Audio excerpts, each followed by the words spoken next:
29 Mayıs 1453, Salı sabahı. Tarih yazmaya hazırlanan genç bir sultanın ordusu, 1000 yıldır yenilmez kabul edilen surların önünde son hamlesini yapıyor. 21 yaşındaki 2. Mehmet, atının üzerinde topların gürültüsü arasında şehre bakıyor. Babası 2 kez başarısız olmuş, dedesi denemiş ama vazgeçmiş. Tarihin en büyük kumandanları bu surlar önünde geri çekilmişti. Roma'dan beri 1000 yılı aşkın süredir hiçbir ordu bu şehri fethetmemiştir. Ama bu genç sultan farklıdır. 7 dilde konuşur, matematik ve astronomi bilir, strateji oyunlarında üstüne yoktur. Daha 12 yaşındayken babası tarafından tahta çıkarılmış, sonra tahttan indirilmiş, sonra tekrar sultan olmuştur. "Eğer akıllıysan al" diye bağırmış hasımlarına. Ve şimdi tarihin akışını değiştirecek o sabahta kimsenin düşleyemeyeceği bir şeyi yapmak üzeredir. Gemileri karadan yürütmek. Bu video boyunca Fatih Sultan Mehmet'in sadece bir fatihi değil, bir bilim insanını, bir strateji dehasını, bir vizyon sahibini ve belki de tarihin en çok yanlış anlaşılan liderlerinden birini tanıyacaksınız. Konstantinopolis'in fethi sadece bir askeri zafer değildir. Bu, Doğu ile Batı'nın, bilim ile inancın, gelenekle modernliğin çarpıştığı ve yeni bir çağın başladığı andır. Hazır mısınız? Çünkü bildiğiniz her şey, gerçeğin sadece bir kısmı. 30 Mart 1432'de Edirne'de dünyaya gelen Mehmet, Sultan II. Murad'ın 4. oğludur. Annesi Hüma Hatun'dur ve kaynaklara göre bu hanım, akıllı, eğitimli ve siyasetten anlayan bir kadındır. Mehmet'in çocukluğu kolay geçmez. 3 ağabeyi vardır ve Osmanlı hanedan geleneğine göre tahta geçecek olan şehzade belli olana kadar tüm şehzadeler birbirine rakiptir. 1437'de kardeşi Şehzade Ahmet'in ölümü, 1439'da Şehzade Ali'nin vefatı ve 1443'te Şehzade Alaaddin'in hayatını kaybetmesi 11 yaşındaki Mehmet'i aniden veliaht konumuna getirir. Bu trajik olaylar genç şehzadenin zihninde derin izler bırakır. Ölümün, iktidarın ve kaderin ne kadar yakın olduğunu çok erken yaşta öğrenir. Babası II. Murat, dönemin en güçlü sultanlarından biridir. Ancak Murat yorgun bir adamdır. 1444 yılında savaşlardan ve saray entrikalarından bıkarak tahttan çekilir ve 12 yaşındaki Mehmet'i sultan ilan eder. İşte burada tarihin en ilginç liderlik deneyimlerinden biri başlar. Gelip ve gelecekse öğren.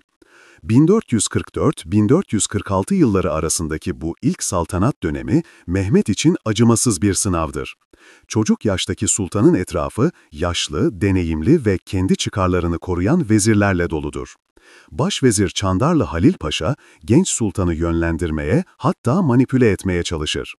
Tarihçi İbn Kemal'in aktardığına göre, genç Mehmet ilk meclis toplantısında ayağa kalkıp şöyle der: "Kimin gücü yetiyorsa gelsin bu tahtı alsın." Bu cesaret, küçük yaşına rağmen karakterinin gücünü gösterir. Ama saray gerçekleri acımasızdır. 1446'da Edirne'de Buçuktepe'de çıkan Yanisari isyanı genç sultanı derinden sarsar. Yeniçeriler maaşlarının ödenmemesini protesto eder ve isyan bayrağı açar. 14 yaşındaki Mehmet çaresiz kalır.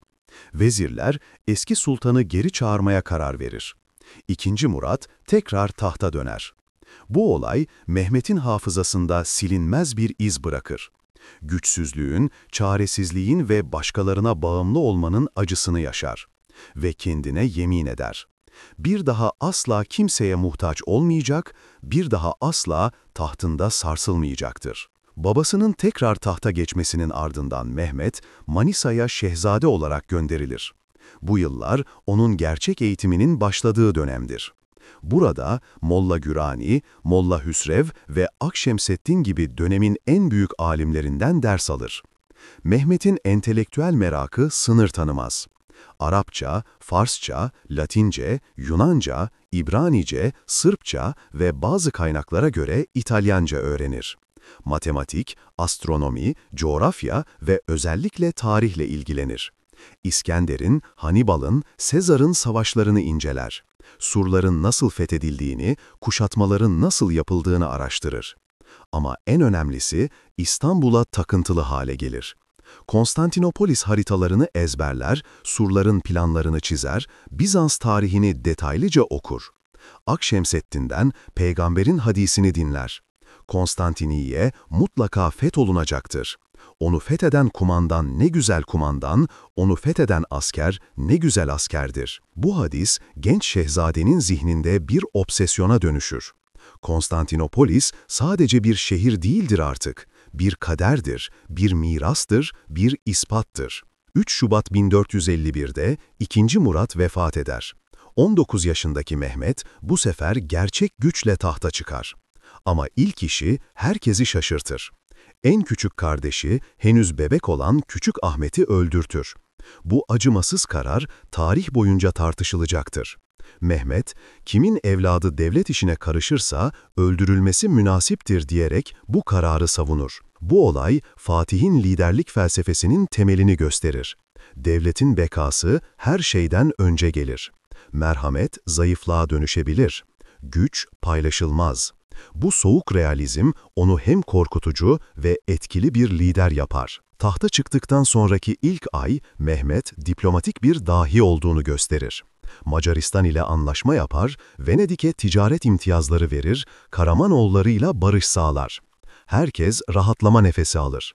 Çocuk sultan barışçıdır diye düşünülür.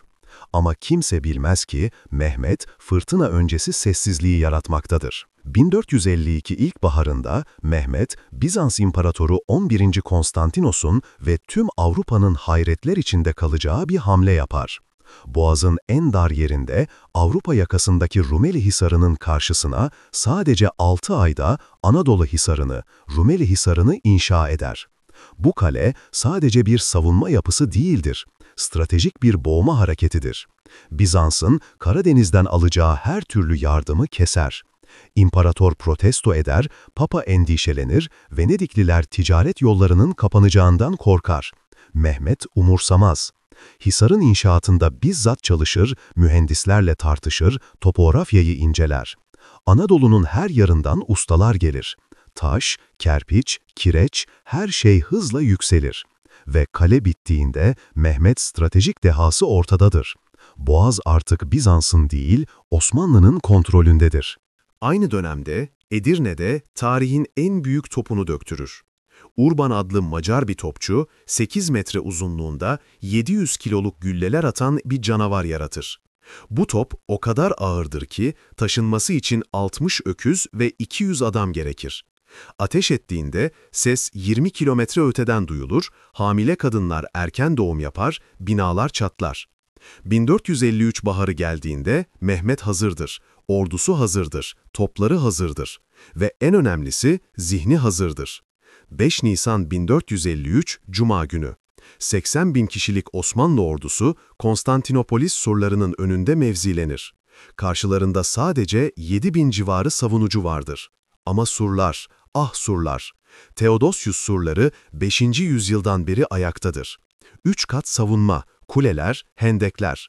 Tarih boyunca yüzlerce orduyu püskürtmüştür.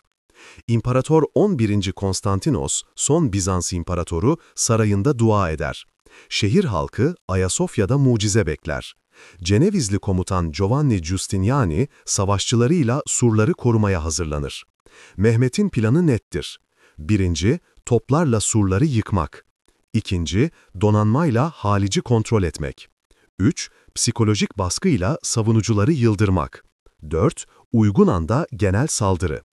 İlk günler toplar gürler. Urban'ın dev topu günde 7 atış yapar. Her atış surları sarsar. Taşlar uçar, dumanlar yükselir, şehir titrenir. Ama surlar kalındır. Her gece Bizanslılar hasarı onarır. 20 Nisan sabahı Konstantinopolis halkı inanılmaz bir manzarayla uyanır. Osmanlı gemileri Haliç'in içindedir. Ama nasıl? Haliç'in girişi zincirlerle kapatılmıştır. Geçilmesi imkansızdır. Mehmet imkansızı yapmıştır.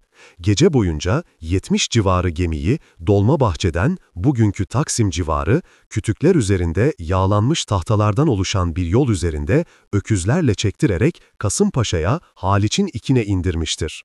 Bu hamle askeri tarih kitaplarında olağanüstü olarak geçer. İmparator şok içindedir. Savunucuların morali çöker, Mehmet'in dehası tartışılmaz hale gelir. Gemiler artık Haliç'te olduğuna göre savunma hattı ikiye bölünmüştür. İmdat gelmesi neredeyse imkansızlaşmıştır. Mehmet, savaşın ortasında bile diplomatik aklını kaybetmez. İmparatora son bir teklif gönderir. "Şehri bana teslim et, can ve mal güvenliğini garanti ederim. Mora'da sana bir beylik vereceğim, kan dökülmesine gerek yok." İmparator 11. Konstantinos asil bir cevap verir. "Şehri teslim etmek benim elimde değil. Ben ve halkım ölümü gözeterek savunacağız." Tarih bu cevabı kahramanlık olarak kaydeder. Mehmet cevabı duyunca şöyle der: "Öyleyse kader kılıçlarımızla belirlenecek." 28 Mayıs gecesi Mehmet ordusuna hitap eder. Askerler sessizdir, gerginlik doruk noktadadır. Sultan şöyle der: "Yarın şafakla birlikte tarihin en büyük zaferini kazanacağız. Bu şehir 1000 yıldır İslam dünyasının hayalidir. Onu fetheden asker dünyada ve ahirette şerefli olacak. Korkmayın, Allah bizimle." Gece yarısı toplar susar, sessizlik korkunçtur. Şehir içinde dualar edilir, sokaklarda ağıtlar yakılır. Herkes bilir ki sabah ya zafer ya da son gelecektir. Şafak sökerken Mehmet, "Allahu Ekber" nidasıyla saldırıyı başlatır. İlk dalga başıbozuklardır. Düzensiz, cesur, ölümü göze almış gönüllüler. Surları tırmanır, oklara hedef olur, ölür ama devam eder. Psikolojik baskı yaratmak için gönderilmişlerdir. İkinci dalga Anadolu askerleridir. Disiplinli, tecrübeli savaşçılar. Ama Giustiniani'nin savunması sağlamdır. Her saldırıyı püskürtür. Üçüncü dalga Yeniçerilerdir. Mehmet'in seçkin birliği, imparatorluğun en iyi askerleri.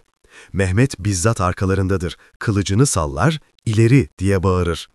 Tam o anda kader devreye girer. Giustiniani göğsünden yaralanır.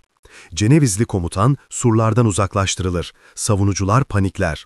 Bir Yeniçeri, Kerkoporta adlı küçük bir kapının açık bırakıldığını fark eder.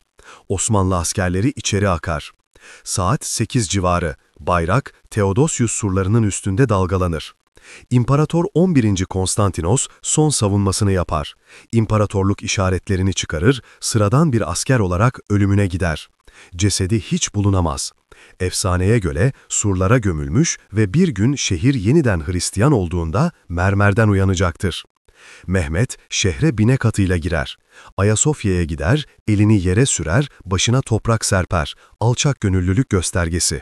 "Bu şehir Allah'ın izniyle fethedilmiştir" der. Kiliseyi camiye çevrilmesini emreder ama talan yapılmasını yasaklar. Tarihin akışı değişmiştir. Orta Çağ bitmiş, yeni çağ başlamıştır.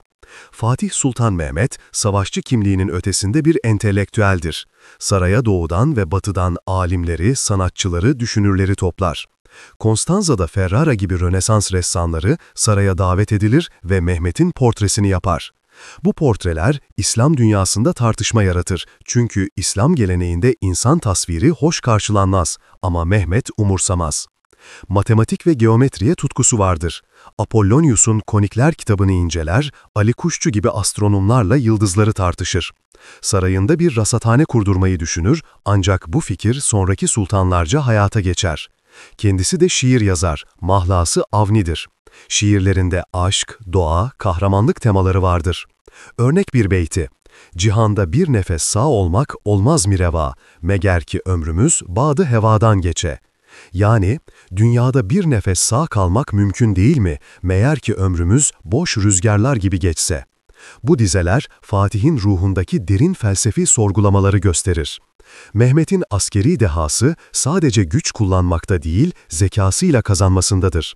Her savaş öncesi muhtemel senaryoları zihninde canlandırır, düşmanın her hamlesine karşı bir karşı hamle hazırlar. Otlukbeli Savaşı 1473 örneği verelim. Akkoyunlu hükümdarı Uzun Hasan güçlü bir orduyla Osmanlı topraklarına saldırır. Mehmet doğrudan çatışma yerine Hasan'ın lojistik hatlarını kesmeyi tercih eder. Önce su kaynaklarını kontrol eder, sonra hızlı manevrayla Hasan'ı tuzağa çeker. Savaş Osmanlı'nın ezici zaferiyle sonuçlanır.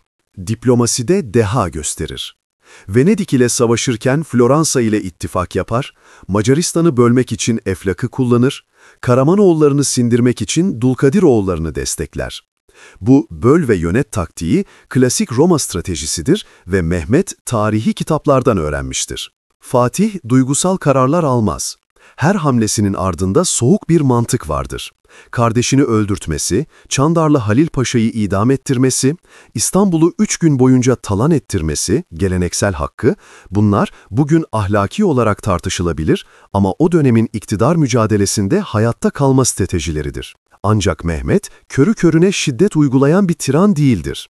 İstanbul'un fethinden sonra Rum Ortodoks Patrikhanesini yeniden kurar, Patrik Gennadios'u makamına oturtur, Yahudilere İstanbul'a yerleşme izni verir. İspanya'dan kovulan Yahudilere kucak açar. Bilgi neredeyse gidip alınır der ve farklı dinlere, kültürlere saygı gösterir. Tabii ki siyasi çıkarlarına uyduğu sürece. Mehmet, kalabalıklar önünde etkileyici konuşmalar yapar. Sesi güçlü, duruşu heybetlidir. Askerleriyle bizzat ilgilenir, cephede onlarla birlikte olur, yaralananlara kendi eliyle sarılması gerektiğine inanır ki bunu yapar da. Bu yakınlık, askerlerin gözünde onu efsaneleştirir. Yönetim tarzı otoriter ama danışmaya açıktır. Divan toplantılarında vezirlerin görüşlerini dinler ama son karar her zaman onundur. Bazen vezirlerinin önerilerine karşı çıkar, bazen onları şaşırtır. Örneğin Mora Seferi öncesinde vezirleri, "Çok yorgunsunuz, biraz dinlenelim." der. Mehmet cevap verir, "Bir kumandan dinlenemez. Zafer bekleyene değil, hareket edene gelir." Muhaliflerine karşı tavrı nettir. Ya itaat et ya da yok ol. Çandarlı Halil Paşa'nın hikayesi buna örnektir. Paşa, İstanbul kuşatmasına karşı çıkmış, "Bu şehir fethedilmez, hazineyi boşa harcıyorsunuz." demiştir. Fetihten 3 gün sonra Mehmet onu idam ettirir. Mesaj açıktır. Sultanın kararlarına karşı çıkmak ölümle sonuçlanır. Ama Mehmet, sırf muhalefetten dolayı adam öldürmez. Stratejik risk oluşturan, devlet çıkarlarını tehlikeye atan, ihanet eden herkesi cezalandırır. Kratosya, yani güç her şeydir felsefesinin takipçisi gibidir. İstanbul'un fethi sadece bir şehrin el değiştirmesi değildir. Bu olay, sembolleri, sonuçları ve etkileriyle dünya tarihinin akışını değiştirir. İstanbul, 1000 yılı aşkın süredir Doğu Roma İmparatorluğu'nun başkentiydi. Hristiyan dünyasının kalbiydi. Fethiyle birlikte Orta Çağ resmi olarak kapanır, yeni çağ başlar. Rönesans'ın hızlanmasına neden olur çünkü Bizanslı bilim insanları İtalya'ya kaçar ve klasik Yunan metinlerini beraberlerinde götürür. Fatih'in top kullanımı kale savaşlarını sonsuza dek değiştirir. Artık hiçbir sur top gücüne karşı güvende değildir. Bu, feodal kalelerin sonunun başlangıcıdır. Osmanlı İmparatorluğu artık bir Avrupa gücüdür. İpek yolunun kontrolü Osmanlı'ya geçer, bu da Avrupa'yı yeni deniz yolları aramaya iter. Kristof Kolomb, Vasco da Gama'nın keşifleri dolaylı olarak İstanbul'un fethinin sonucudur. İstanbul, ticaretin yeni merkezi olur. Venedik, Ceneviz, Dubrovnik tüccarları artık Osmanlı ile iş yapmak zorundadır. Liman gelirleri, gümrükler, ticari anlaşmalar, imparatorluk zenginleşir. İstanbul fethedilmiş ama Bizans hanedanının üyeleri Mora'da hala direnişte. Mehmet bu direnci kırmaya karar verir, 1458'de Mora'ya sefer düzenler. Thomas ve Demetrios Paleologos kardeşler, Bizans'ın son hanedanı olarak Mora despotluğunu yönetmekteler. Mehmet'in gelmesiyle panik içinde kaçarlar. Demetrios, Konstantinopolis'e geri döner ve Mehmet'e teslim olur. Thomas ise İtalya'ya kaçar ve Papa'nın himayesine girer. Bu sefer Mehmet'in kesin olmayı sevdiğini gösterir. Yarım kalmış işler gelecekte sorun çıkarır. O nedenle Bizans'ın her izini siler. Fatih Sultan Mehmet, 1456'da Macaristan'ın güneyindeki stratejik Belgrad Kalesi'ni kuşatır. Amaç, Orta Avrupa'ya açılmaktır. Ancak burada beklenmedik bir direnişle karşılaşır. Macar General Janos Hunyadi ve Rahip Giovanni da Capistrano liderliğindeki Hristiyan ordusu, Mehmet'in ordusunu geri püskürtür. Sultan bizzat yaralanır, geri çekilmek zorunda kalır. Bu yenilgi, Osmanlı ordusunun yenilmezlik mitini kırar. Ama Mehmet, yenilgiyi kabul eder, dersini alır. Daha sonraki seferlerinde kuşatma taktiklerini geliştirir, lojistiği sağlamlaştırır. Bu yenilgi onu daha iyi bir stratejist yapar. Trabzon İmparatorluğu, Karadeniz kıyısında Bizans'ın son kalan parçasıdır. Komnenoslar Hanedanı tarafından yönetilir. Coğrafik olarak uzak, dağlık arazide korunmalı ve Cenevizlilerin desteğiyle ayakta durmaktadır. 1461'de Mehmet, kara ve denizden eş zamanlı saldırı düzenler. İmparator David Komnenos, direnişin faydasız olduğunu anlayınca teslim olur. Mehmet, David'e ve ailesine can güvencesi verir, hatta Edirne'de bir konak tahsis eder. Ancak 1463'te David'in Papa ile işbirliği yapıp komplo kurduğu iddiasıyla o ve ailesi idam edilir. Fatih Sultan Mehmet'in karşılaştığı en korkunç düşmanlardan biri hiç şüphesiz 3. Vlad Tepes'tir. Tarihte Kazıklı Voyvoda ya da popüler kültürde Drakula'nın ilham kaynağı olarak bilinen adam. Eflak, bugünkü Romanya'nın güneyinde bir prenslik, Osmanlı'ya haraç ödemektedir. 1456'da Vlad, Voyvodalığı ele geçirdiğinde ilk işi Osmanlı'ya itaati reddetmek olur. Sadece reddetmekle kalmaz, sınır bölgelerini yağmalar, Osmanlı tüccarlarını öldürür, köyleri yakar. Mehmet diplomatik çözüm arar. Vlad'ı Edirne'ye davet eder. Vlad, bu daveti bir tuzak olarak görür ve elçileri geri gönderir. Rivayete göre Osmanlı elçileri saygı göstermek için sarıklarını çıkarmadıklarında Vlad sarıkları başlarına çiviletir. Kendi adetinizi sonuna kadar yaşayın der. Mehmet, tahammülü tükenince büyük bir orduyla Eflak'a girer. Ancak Vlad, açık savaş yerine gerilla taktiği uygular. Kuyuları zehirler, köyleri boşaltır, yiyecekleri yakar. Osmanlı ordusu sürekli pusu ve ani baskınlarla karşılaşır. 17 Haziran 1462 gecesi Vlad en cesur hamlesini yapar. Gece yarısı küçük ama özel eğitimli bir birlikle Osmanlı karargahına saldırır. Hedef Sultan Mehmet'in çadırıdır. Karanlıkta kıyım başlar. Yeniçeriler şaşkınlık içindedir, kaos vardır. Mehmet o gece ölümle burun buruna gelir. Sadece özel muhafızlarının kahramanlığı sayesinde kurtulur. Vlad, sultanı öldüremeden geri çekilmek zorunda kalır. Ama Osmanlı ordusunun moralini yerle bir etmiştir. Ertesi gün Mehmet, ilerlerken dehşet verici bir manzarayla karşılaşır. Yol boyunca kilometrelerce uzanan alanda binlerce Osmanlı esiri kazağa geçirilmiş, ölüme terk edilmiştir. Tarihçi Tursun Bey bu sahneyi şöyle anlatır. Sultan bile bu manzara karşısında dehşete düştü. Bu psikolojik savaş taktiği Vlad'ın zalimliğini gösterir ama aynı zamanda etkisini de kanıtlar. Osmanlı askerleri korkuya kapılır. Mehmet geri çekilmeyi tercih eder ama Vlad'ı yıkmak için Radu adlı kardeşini destekleyerek dolaylı bir strateji izler. Radu sonunda Vlad'ı tahttan indirir. Vlad, Macar zindanlarında yıllar geçirir. 1476'da gizemli bir şekilde ölür. Kafası kesilerek İstanbul'a gönderildiği söylenir. Bu olay, Fatih'in bile her düşmanı doğrudan yenemeyebileceğini gösterir. Bazen dolaylı yollar daha etkilidir. Bosna Krallığı, Balkanlarda Osmanlı genişlemesine direnen son büyük Hristiyan devletlerden biridir. Kral Stefan Tomaşeviç, Papa'dan yardım beklemekte ve Osmanlı'ya meydan okumaktadır. Mehmet, yıldırım hızıyla saldırır. 2 ay içinde tüm Bosna ele geçirilir, kral yakalanır ve idam edilir. Ancak Bosna dağlarında direniş tam anlamıyla bitmez. Yıllarca gerilla savaşları devam eder. Fatih'in karşılaştığı en inatçı düşman Arnavut komutan İskender Bey'dir. İlginç olan İskender Bey gençliğinde Yeniçeri olarak yetişmiş, Osmanlı Sarayı'nda eğitim almış, hatta İskender adını Mehmet'in babası II. Murat vermiştir. Ama 1443'te İskender Bey babasının topraklarına geri döner ve isyan bayrağını açar. Arnavutluğu bağımsız ilan eder ve Papa'nın desteğini alır. Arnavutluğun dağlık coğrafyasını ustaca kullanarak Osmanlı ordularını sürekli püskürtür. Mehmet, İskender Bey'e karşı 3 büyük sefer düzenler. 1466, 1467, 1474 ama hiçbirinde kesin zafer kazanamaz. İskender Bey, Balkanların Kartalı lakabını hak eder. 1468'de doğal nedenlerle ölümü Osmanlı için bir rahatlamadır. Ancak Arnavutluk onun ölümünden sonra bile yıllarca direnir. Tam kontrol ancak 1479'da sağlanır. İskender Bey, Mehmet'in askeri dehası karşısında bile yetenekli bir kumandanın doğru coğrafyada halkının desteğiyle nasıl direnebileceğini kanıtlar. Venedik Cumhuriyeti, Akdeniz'in ticaret imparatoru, denizlerin efendisidir. Ege'deki adalara, Mora'daki limanlarına sahiptir ve Osmanlı genişlemesi doğrudan Venedik çıkarlarını tehdit eder. 1463'te savaş patlak verir. Bu savaş 16 yıl sürer ve her iki taraf için de yıpratıcıdır. Önemli muharebeler. Mora seferleri. Mehmet, Venedik'in Mora'daki kalelerini teker teker fetheder. Argos, Koron, Modon gibi stratejik limanlar Osmanlı eline geçer. Eğriboz kuşatması 1470. Mehmet, Venedik'in Ege'deki en önemli üssü olan Eğriboz adasını kuşatır. Venedik donanması yardıma gelir ama Osmanlı filosu ve karayolu lojistiğinin kombinasyonu adayı fetheder. Venedik senatosu bu kayıp karşısında yas ilan eder. Başkomutan Loreda'nın akınları. Venedikli amiral Pietro Mocenigo ve Loredan Anadolu kıyılarına baskınlar düzenler. İzmir ve civarını yağmalar.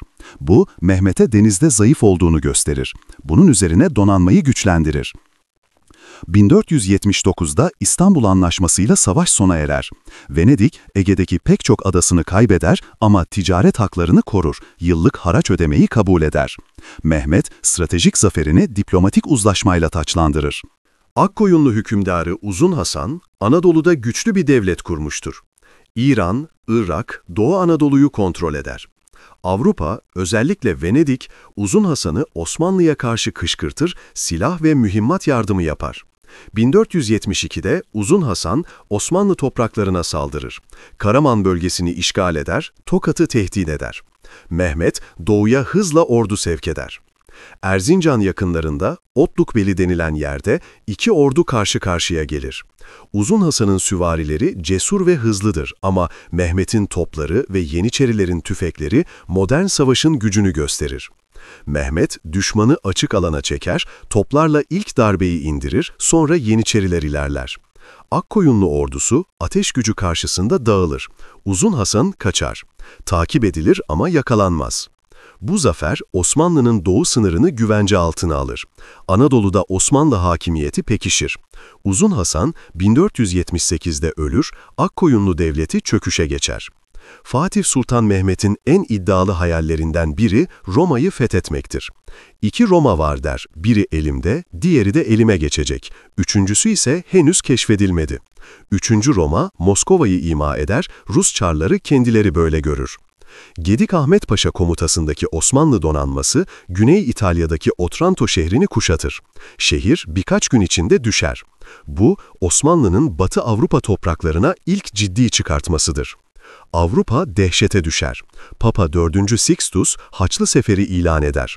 Napoli Krallığı, Venedik, papalık orduları acilen birleşmeye çalışır. Korku İtalya'yı sarar. Floransa'da, Vatikan'da panik havası vardır. Türkler gelirse biter. Mehmet, İtalya seferinin sadece başlangıç olduğunu düşünür. 1481 baharında büyük bir orduyla kendisi İtalya'ya geçmeyi planlar. Roma hedefidir. Ama kader başka türlü yazar. 1481 baharında Mehmet, Üsküdar'dan Doğu Seferi için yola çıkar. Hedefi Rodos şövalyeleridir ki ertesi asırda torunu Kanuni fetheder. Ama yolda Gebze yakınlarında hastalanır. Tarihçiler hastalığın ne olduğunda anlaşmazlar. Gut, zehirlenme, apandisit, kalp krizi. Kesin değil. Hatta bazı komplo teorilerine göre oğlu Şehzade Bayezid'in adamları tarafından zehirlenmiştir. Ama bu kanıtlanmamıştır. 3 Mayıs 1481 günü 49 yaşında vefat eder. Cesedi İstanbul'a getirilir. Fatih Camii yanına gömülür. Ölüm haberi Avrupa'ya ulaştığında kilise çanları çalınır, kutlama yapılır. Papa rahatlar. Otranto'daki Osmanlı garnizonu Yeni Sultan II. Bayezid'in emriyle geri çekilir. İtalya seferi yarım kalır. Mehmet'in ani ölümü imparatorluk için büyük bir dönüm noktasıdır. Eğer birkaç yıl daha yaşasaydı İtalya'yı fethedebilir, Roma'ya girebilir, belki de Avrupa'nın kaderini değiştirebilirdi. Ama tarih olabilirlerle yazılmaz. Modern liderlik teorileri ışığında Fatih'i değerlendirdiğimizde karmaşık bir profil ortaya çıkar. Mehmet, takipçilerine sadece emir vermez, onları dönüştürür. Askerlerine siz tarihin parçasınız mesajını verir, büyük bir vizyona hizmet ettiklerini hissettirir. Bu, modern CEO'ların kullandığı misyon odaklı liderlik modelidir. Max Weber'in sınıflandırmasında Mehmet, karizmatik otoriteyi temsil eder. Meşruiyeti atalarında Gelir ama gücü kişisel yeteneklerinden kaynaklanır. Halk ve ordu ona sadece sultan olduğu için değil, fetihler kazandığı için bağlıdır. Peter Drucker'ın misyon ve vizyon kavramlarını düşünürsek, Mehmet net bir vizyona sahiptir. Osmanlı İmparatorluğunu dünya gücü yapmak. Her hamlesi bu vizyona hizmet eder. Bugünün stratejik yönetim anlayışına uyar. Modern psikoloji, Dark Triad, karanlık üçlü olarak adlandırılan narsisizm, makyavelizm ve psikopati özelliklerini tanımlar. Mehmet, bu üçünden en azından ikisini taşır. Narsisizm, büyüklük duygusu, özel olduğuna inanma ve makyavelizm, amaç araçları meşru kılar, manipülasyon. Bu, onu etkili ama aynı zamanda acımasız yapar. Napolyon Bonaparte ile benzerlikler. Her ikisi de genç yaşta iktidara gelir. Napolyon 30, Mehmet 19. Entelektüel, sanat meraklısı, reformist. Askeri deha, hızlı manevra uzmanı. Büyük imparatorluk hayalleri. Kendi mitlerini yaratır. Farklar. Napolyon devrim çocuğu, sınıf atlayan bir generaldir. Mehmet hanedan üyesidir, doğuştan elittir. Napolyon nihayetinde yenilir ve sürgüne gönderilir. Mehmet zaferlerle ölür. Adolf Hitler ile yanlış karşılaştırmalar. Bazı popülist tarihçiler Mehmet'i Hitler'le karşılaştırır. Bu tamamen yanlıştır. Hitler ırk temelli soykırım yapar. Mehmet çok kültürlü imparatorluk kurar, Yahudileri korur, farklı dinlere hoşgörü gösterir. Tabii siyasi boyun eğme koşuluyla. İkisini bir tutmak tarihi saçmalıktır. Elon Musk ile paraleller. İlginç modernite. İlginç bir analoji. Elon Musk imkansız hedefler koyar, Mars'a gitmek, riski göze alır, mühendislikle obsesyondur, muhalifleri umursamaz. Mehmet de imkansız şehri fethetme hedefini koyar, riski göze alır, mühendislikle toplar gemiler karadan, obsesyondur, muhalifleri umursamaz. İkisi de vizyon adamıdır ama Mehmet kan döker, Musk roket fırlatır. Fatih'in Bosna ve Mora seferlerinde kullandığı hız, modern Alman Blitzkrieg taktiğini andırır. Hızlı hareket, düşmanı şaşırtma, psikolojik baskı, İkinci Dünya Savaşı'nda Almanların kullandığı yöntemler. Napolyon, bir ordu midesinin üzerinde yürür der. Mehmet bunu bilir. Her seferinde yol yapımı, su kaynakları, yiyecek stokları detaylıca planlanır. Modern ordu lojistiğinin 15. yüzyıl versiyonudur. Napolyon, bir ordu midesinin üzerinde yürür der. Mehmet bunu bilir. Her seferinde yol yapımı, su kaynakları, yiyecek stokları detaylıca planlanır. Modern ordu lojistiğinin 15. yüzyıl versiyonudur. Propaganda, korku yaratma, düşman moralini kırma, bunlar modern savaşın temel unsurlarıdır. Mehmet, Konstantinopolis kuşatmasında topların sesini, ordu büyüklüğünü, deniz ablukasını psikolojik baskı için kullanır. Bugünün shock and awe doktriniyle benzerdir. Fatih sadece savaşçı değildir, ekonomist de düşünür. İstanbul'u fethederek İpek yolunun ve baharat ticaretinin ana güzergahını ele geçirir. Bu, modern stratejik bölge kontrolü kavramıdır. Bugün ABD'nin Basra Körfezi'ni, Çin'in Güney Çin Denizi'ni kontrol etmeye çalışması gibi. Venedik, Ceneviz, Floransa'ya ticaret imtiyazları vererek vergi geliri sağlar. Bu, modern serbest ticaret anlaşmalarının atası sayılabilir. Ama kontrol her zaman sultandandır. İstanbul'un fethinden sonra şehri yeniden yapılandırır. Müslüman, Hristiyan, Yahudi nüfusu birlikte getirir, iskan politikası uygular. Bugünün çok kültürlü metropol modelinin bir versiyonudur. Fatih'in dönemi, Avrupa'da Rönesans, Doğu'da Timurlu sonrası kültür Rönesansı ile örtüşür. Sarayında matematik, astronomi, tıp çalışan alimlere destek verir. Ali Kuşçu, Sağ-ı Seman medreselerinde astronomi öğretir. Bu, bugünün Ar-Ge yatırımı kavramıdır. Urban Topunu Macar bir mühendis yapar. İtalyan mimarlar saraylarda çalışır. Bugünün beyin göçü ve teknoloji transferi kavramlarının 15. yüzyıl versiyonu. Bellini, Ferrara gibi Rönesans sanatçıları saraya davet edilir. Bugünün kültür diplomasisi ve sanat hamiliği kavramlarına benzer. Gerçek mi, mit mi? Fatih hakkında yanlış bilinenler. Mit 1. Fatih, barbar bir savaşçıdır. Sadece öldürmeyi bilir. Gerçek, Mehmet, dönemin en eğitimli liderlerinden biridir. 7 dil bilir, edebiyatla ilgilenir, şiir yazar, Rönesans sanatını takdir eder. Barbarın tam tersi bir Rönesans prensidir. Mit 2. İstanbul fethinden sonra şehir talan edilmiş, herkes öldürülmüştür. Gerçek, 3 günlük talan hakkı verilmiştir, İslam ve Ortaçağ geleneklerine göre normal. Ama Mehmet, 3. gün sonunda talanı durdurur, Rum patrikhanesini yeniden kurar, kiliseleri korur, Ayasofya hariç. Şehir nüfusu fetten sonra hızla eski seviyesine döner. Mit 3. Fatih, din düşmanıdır, dinsizdir. Gerçek, Mehmet dindar bir Müslümandır ama fanatik değildir. Din, siyasetin aracıdır. Yahudileri korur, Hristiyanlara özerklik verir ama İslam hukukunu devlet hukuku yapar. Modern laiklik değil, pragmatik dindarlıktır. Mit 4. Kardeşini öldürmek şeytanlıktır. Gerçek, kardeş öldürme, Osmanlı'da devlet bekası için yapılan trajik ama legal bir uygulamadır. Mehmet, bunu kanunlaştıran ilk kişidir. Ahlaki olarak tartışılır ama o dönemin rasyonelinde bir iç savaş yerine bir can kurban edilir mantığı vardır. Mit 5. Fatih gemileri gerçekten karadan yürütmemiştir. Bu bir efsanedir. Gerçek, çok sayıda tarihi kaynak, Bizans, Osmanlı, İtalyan bunu doğrular. Gemiler gerçekten Dolmabahçe-Kasımpaşa arasındaki tepeden kütükler üzerine yağlanmış tahtalarla, öküzlerle çekilerek taşınmıştır. Bu mühendislik başarısıdır. Az bilinen gerçekler. Fatih'in sırları. 1. Homoseksüellik iddiaları. Bazı tarihçiler ve çağdaş kronikler Mehmet'in genç erkeklere ilgi duyduğunu iddia eder. İtalyan hümanist Kritovolous, Mehmet'in Radu'ya yani Vlad'ın kardeşine aşık olduğunu yazar. Bu iddiaların doğruluğu tartışmalıdır. Osmanlı kaynaklarında bu tür referanslar yoktur. Ama bazı batılı kaynaklar bu konuya değinir.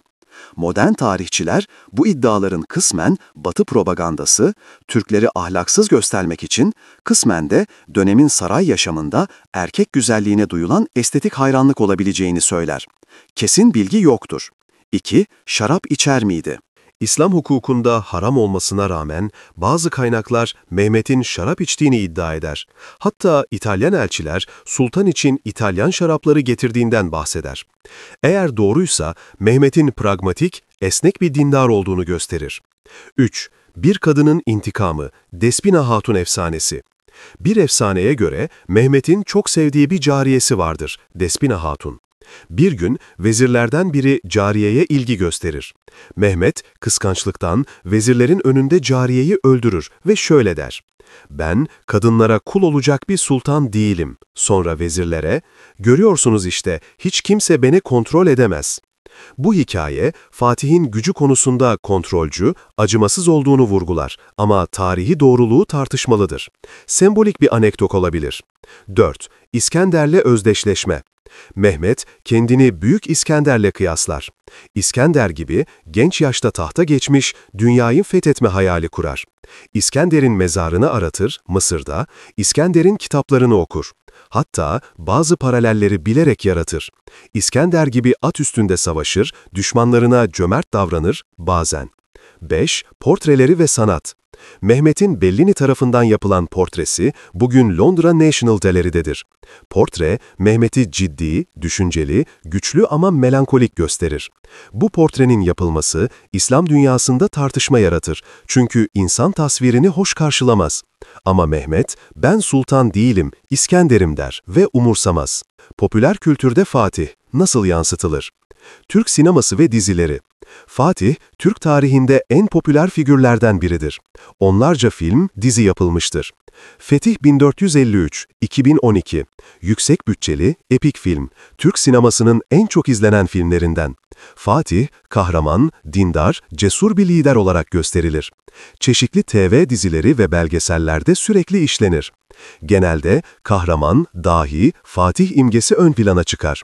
Olumsuz yönleri, kardeş katli, sertlik ya göz ardı edilir ya da devlet mesleheti olarak meşrulaştırılır. Batı kültüründe. Batı'da Fatih, genellikle Fatih'in tehdit figürü olarak anılır. Konstantinopolis'i yıkan sultan, Hristiyanlığın düşmanı gibi klişelerle anılır. Özellikle Yunanistan'da Fatih olumsuz bir figürdür. Her yıl 29 Mayıs, Yunanlılar için ulusal matem günüdür. Video oyunlarında. Age of Empires 2, Europa Universalis, Civilization gibi strateji oyunlarında Fatih, güçlü bir lider olarak yer alır. Özellikle kuşatma bonusları, teknoloji avantajları verilir. Oyuncular, Fatih'i oynayarak İstanbul'u fethetme deneyimi yaşar. Fatih'in mirası, mimari ve şehir planlaması. Fatih sadece fetihlerle, inşaatlarla da hatırlanır. Fatih Külliyesi. İstanbul'un fethinden sonra ilk büyük projesi kendi adını taşıyan külliyedir. Fatih Külliyesi. Cami ve çevresindeki medreseler, imaretler, kütüphaneler bir kompleks oluşturur. Mimar Atik Sinan tarafından inşa edilir, Mimar Sinan'ın hocası. Orijinal bina 1766 depreminde yıkılır ve yeniden inşa edilir. Bugün gördüğümüz yapı 18. yüzyıl versiyonudur. Ama konsept Mehmet'in vizyonunu yansıtır. Eğitim, ibadet, sosyal hizmetlerin bir arada olduğu İslami şehir merkezi. Topkapı Sarayı. Mehmet, Topkapı Sarayı'nın inşasını başlatır. Saray, Bizans saraylarının üzerine değil, yeni bir alana kurulur. Bu semboliktir. Bizans mirası üzerine değil, Osmanlı'nın kendi kimliği inşa edilecektir. Saray, sadece yönetim merkezi değil, aynı zamanda bir sanat, bilim ve eğitim merkezidir. İçinde Enderun Mektebi vardır, imparatorluğun elit yöneticilerinin yetiştiği yer. Bugün müzedir ve her yıl milyonlarca turist ziyaret eder. Kapalı Çarşı. Mehmet, İstanbul'un ekonomik canlanması için Kapalı Çarşı'nın temellerini atar. Bedesten, kuyumcu ve değerli eşya pazarı onun döneminde inşa edilir. Zamanla genişleyerek dünyanın en büyük kapalı pazarlarından biri haline gelir. Bu, Mehmet'in ekonomik vizyon sahibi olduğunu gösterir. Ticaret eşittir zenginlik, eşittir güç formülünü bilir. Rumeli Hisarı. Boğaz'ın kontrolü için inşa edilen bu kale, askeri mimarlığın şaheseridir. Sadece 4 ay gibi kısa sürede tamamlanır.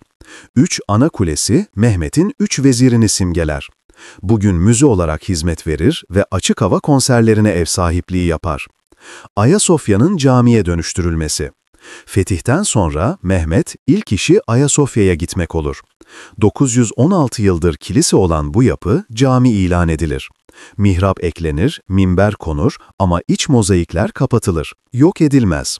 Bu karar sembolik olarak Hristiyanlığın yenilgisini, İslam'ın zaferini temsil eder. 2020'de Ayasofya tekrar cami olarak açılır, bu karar dünyada tartışma yaratır. Ama Mehmet'in 1453'teki kararının izleri yüzyıllar sonra hala etkilidir. Ve işte Fatih Sultan Mehmet'in hikayesi burada son buluyor. Ama mirası asla sona ermeyecek. Mehmet, 49 yıllık ömründe çoğu insanın birkaç nesilde başaramayacağı şeyleri başardı. 21 yaşında 1000 yıllık bir şehri fethetti. Osmanlı İmparatorluğunu Orta Çağ'dan Yeni Çağ'a taşıdı. Doğu ile Batı'yı, bilim ile inancı, savaş ile diplomasiyayı harmanlayan bir sentez yarattı. O sadece bir sultan değildi, bir vizyon sahibiydi. İstanbul'u fethederken sadece toprak kazanmadı, sembolik bir dönüm noktası yarattı. Hristiyan dünyası için bir kayıp, İslam dünyası için bir zafer ama nihayetinde insanlık tarihi için yeni bir sayfa açıldı. Fatih'in yaşamından çıkarılacak dersler sadece tarihçiler için değil, günümüz liderleri, girişimcileri, stratejistleri için de geçerlidir. 1. İmkansız yoktur. Sadece henüz keşfedilmemiş yollar vardır. Gemileri karadan yürütmek, kuralları çiğnemek değil, yeni kurallar yazmaktır. Fatih, sınırları zorladı, sınırları aştı. 2. Bilgi güçtür ama uygulama daha güçlüdür. Mehmet, kitaplardan öğrendi ama sahada Uyguladı. Teoriyle pratiği birleştiren lider yenilmezdir. 3. Büyük hayaller, büyük riskler gerektirir. Konstantinopolis, risk demekti. Başarısızlık, tahtın sonu demekti. Ama Mehmet, korkusunu yendi, riske girdi ve kazandı. 4. Zafer, sadece güçle değil, zeka ile kazanılır. Fatih, daha çok asker, daha çok silah yerine daha akıllı strateji kullandı. Psikolojik savaş, lojistik üstünlük, diplomatik manevra, bunlar kılıçtan daha keskindir. 5. Miras, kazanılan zaferlerle değil, bırakılan izlerle ölçülür. Bugün İstanbul, Mehmet'in vizyonunun eseridir. Şehrin her köşesinde onun izi vardır. Topkapı Sarayı, Fatih Camii, Rumeli Hisarı. Bunlar sadece taş ve tuğla değil, bir vizyonun somutlaşmış halidir. Ama Fatih'i mitolojik bir kahraman olarak görmemek gerekir. O da bir insandı. Hataları, zayıflıkları, acımasızlıkları vardı. Kardeşini öldürtmesi, Çandarlı Halil Paşa'yı idam ettirmesi, savaş suçları, dönemin standartlarına göre normal olsa da bunlar onun karanlık tarafıydı. Tarih siyah beyaz değildir. Liderler ne tamamen kahraman ne de tamamen canavar olabilir. Fatih ikisinin arasında bir yerdeydi. Zamanının ürünü, koşulların şekillendirdiği ama aynı zamanda kendi kaderini yazan bir adam. Bu videoyu hazırlarken amacımız sadece tarih anlatmak değildi. Amacımız Fatih Sultan Mehmet'i ders kitaplarındaki donuk karakterden çıkarıp gerçek bir insan olarak sunmaktı. Başarıları, başarısızlıkları, dahiliği, hataları, vizyonu, acımasızlığı hepsiyle birlikte. Belki de bu videoyu izlerken kendinize sordunuz, eğer ben o dönemde yaşasaydım ne yapardım? Belki de İmparator Konstantinosos'un yerinde olsaydınız şehri teslim eder miydiniz? Belki de Mehmet'in yerinde olsaydınız kardeşinizi öldürür müydünüz? Tarih yargılamak için değil, anlamak içindir. Ve anlayarak geçmişten geleceğe dersler çıkarırız. Fatih Sultan Mehmet bize şunu öğretti. Bir insan doğru zamanda, doğru kararlarla, doğru cesaretle tarihi değiştirebilir. Belki siz de bugün kendi küçük dünyanızda bir Konstantinopolis kuşatıyorsunuz. Belki işinizde imkansız bir proje. Belki hayatınızda aşılması zor bir engel. Belki zihninizde yenilmez sandığınız bir korku. Fatih'in yaptığı gibi yapın. Stratejinizi planlayın, cesaretinizi toplayın, kaynaklarınızı seferber edin ve saldırın. Kim bilir, belki siz de kendi tarihsel zaferinizi kazanacaksınız. Şimdi sıra sizde. Bu video boyunca çok şey anlattık ama tarih monolog değil, diyalogtur. Sizin düşünceleriniz, yorumlarınız, eleştirileriniz çok değerli. Yorumlarda tartışalım. 1. Fatih Sultan Mehmet'i nasıl değerlendiriyorsunuz? Kahraman mı, tiran mı, yoksa ikisinin karışımı mı? 2. Konstantinopolis'in fethi, insanlık tarihi için iyi mi kötü mü bir olay? Yoksa tarih, iyi-kötü ikiliğinin ötesinde midir? 3. Fatih'in en etkileyici özelliği sizce neydi? Askeri dehası, entelektüel merakı, stratejik vizyonu, yoksa acımasız kararlılığı mı? 4. Eğer Fatih birkaç yıl daha yaşasaydı ve Roma'yı fethetseydi, dünya tarihi nasıl değişirdi?